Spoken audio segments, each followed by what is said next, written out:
we were talking about, this Oilers Canucks series where everyone seems to be just handing it to Edmonton. I actually got the odds wrong. I shortchanged the Oilers. They're minus 295 to win the series on FanDuel. Like, that's a massive, massive lopsided spread.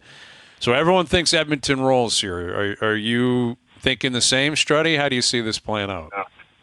I think those odds are the same thing they had the Leafs at winning the Cup next year, don't they? They're the highest. They're the shortest odds. Every year it rolls over. You can get them at about 2-1 right now. Good value. Anyways, no, okay, I'll get serious.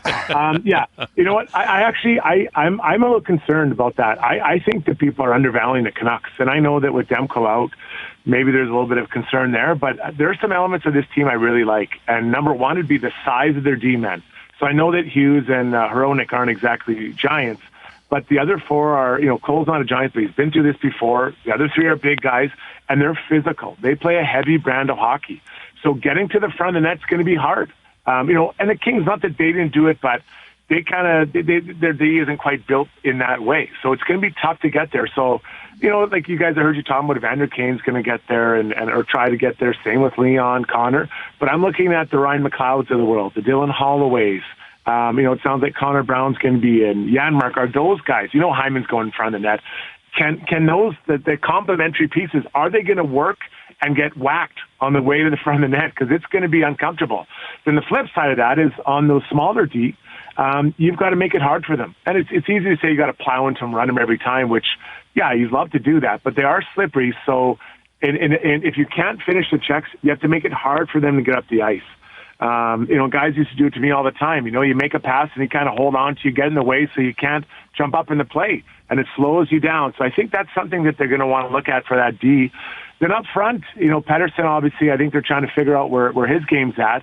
But they have some pretty decent centers and competitive guys that are going to make it a little bit tougher for Leon or as tough as Leon they had in the first round. So, the Oilers didn't exactly kill it 5-on-5. I think that the Kings scored the same number of goals as around like a baker's dozen, as they say out west here. So I think that, there's some areas that I think the Canucks are going to be pretty strong at. And I don't think the Oilers team are looking headed past these guys, but I think it's a dangerous thing for the fans to think, this is where we're automatically riding into the third round.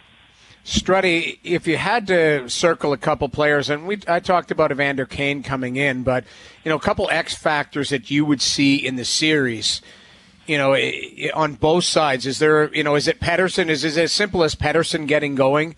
Is it the goalie making some saves? These guys played 12 career games, 9 in the regular season, 3 in the playoffs.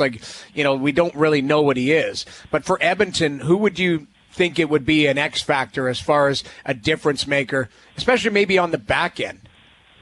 Yeah, on the back end, I would say Vinny Darnay. I think he's moving the puck really well, but he has to get into the mode of being kind of nasty, and even at times taking penalties on JT Miller. I love the way he battles and competes, but I think you can get to him if you keep working him over.